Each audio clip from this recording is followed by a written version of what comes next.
Hello and welcome to this week's episode of Nacho Problems, where we turn ordinary recipes into extraordinary nachos. I'm Nacho Queen, but you can call me M. Like many YouTubers, I have an idea board for videos that seems to only ever get longer. Most of the ideas that haven't made it off there are because I'm struggling to transform part of it into a chip. Today's recipe, however, started with a friend saying, "Hey, this would make a really good chip if you could find a recipe it goes with."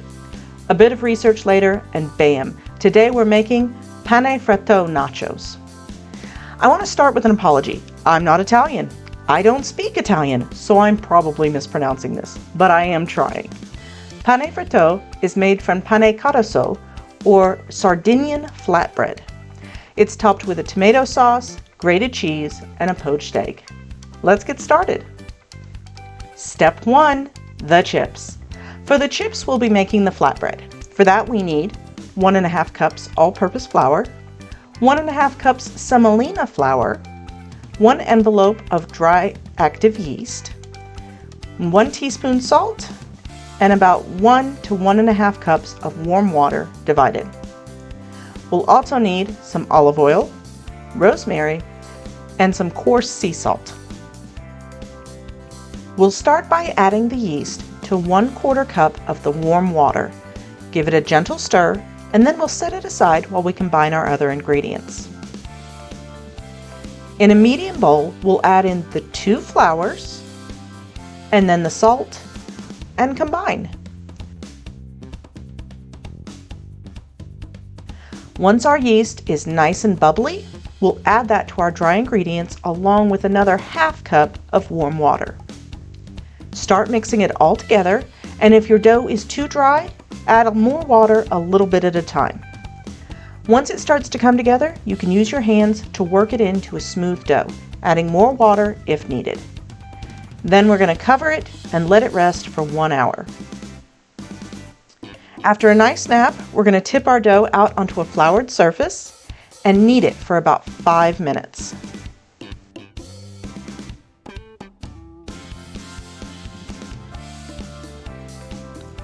Then we'll cover it and let it sit for another hour. Okay, our dough is probably much more rested than me these days, so let's preheat the oven to 475 degrees. We're going to divide our dough into 8 equal balls. Now we'll roll each one out as thinly as possible and place them on our baking sheets. Then we'll bake them for 5 minutes. At this point, you shouldn't let them get too brown.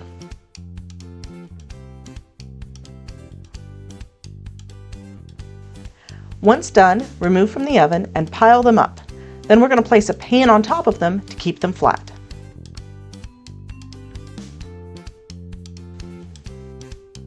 Right before we're ready to serve, we're going to brush them with some olive oil and then sprinkle them with rosemary and salt, and then bake them for another 5 to 10 minutes or until they're golden and crispy. That's our chips. Time to move on to step 2, the cheese. For our cheese, we're going to be making a luscious tomato sauce. For that, we need 3 tablespoons extra virgin olive oil, half of an onion, chopped, 1 garlic clove, minced, 800 grams or about 25 ounces of passata. This is a type of tomato puree. If you can't find it, just use a regular tomato puree. 60 milliliters or about 1/4 cup of water, and some salt and pepper. We're going to saute our onions over low heat for about 10 minutes.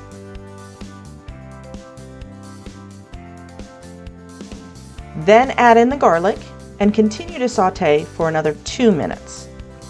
Now stir in the water and the passata.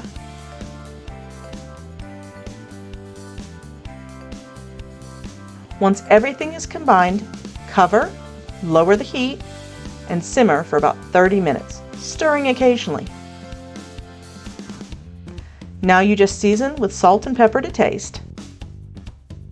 And there's our cheese. Now let's move on to step 3, the toppings. For our toppings, we need some fresh grated pecorino sardo. This is a sheep's milk cheese with a nice sharp taste. I was pleasantly surprised that I was able to find this, but we have a grocery store not far from us with a very impressive cheese shop. Sadly, they don't have Carfilli, so my search for that continues. We also need an egg, which we're going to poach. Now, if you've seen the Eggs Benedict video, I poached eggs in 2 different ways. I have since learned a slight improvement to one of those methods, so we're going to try that today. Please remember that there are many right ways to poach an egg and one very wrong way. Do not ever try to cook an egg in the microwave, like ever. I'll link to the video why again, and you can all go show the wonderful Miss Ann Reardon some love. Okay, so we're going to bring a small pot of water to a simmer over medium heat. We're going to crack our egg into a fine mesh strainer. This separates some of the looser whites and leaves you with an egg more likely to hold together and poach beautifully. Right before adding the egg, we're going to give the water a little swirl and then gently tip the egg into the water. We're going to leave it for a minute and then spoon some water over the top. Let it cook for another 2 minutes, then scoop it up in a slotted spoon. Okay, that's all our ingredients. Now it's time for step 4. Let's eat. We're going to start by slicing our bread into chips. I'm thinking about 6 chips per flatbread makes for a good size. Then we'll spread some of those out onto the plate. Next, we'll ladle on our sauce. Then sprinkle on some of the grated cheese and top with our poached egg. Finally, I thought it needed a little pepper. And there we have it. It looks like Jimmy Buffett is up on rotation for first bite, so let's see if he likes it. Ooh, he goes straight in with a stab to the egg. Got to get some of that yolk on there. And then the crunch that was heard round the kitchen. And look, he's going back for another bite. Yes, folks, we have another successful plate of nachos. Well, that's all for this week. I hope you enjoyed it. If so, give it a like and please consider subscribing if you want to see more nacho videos.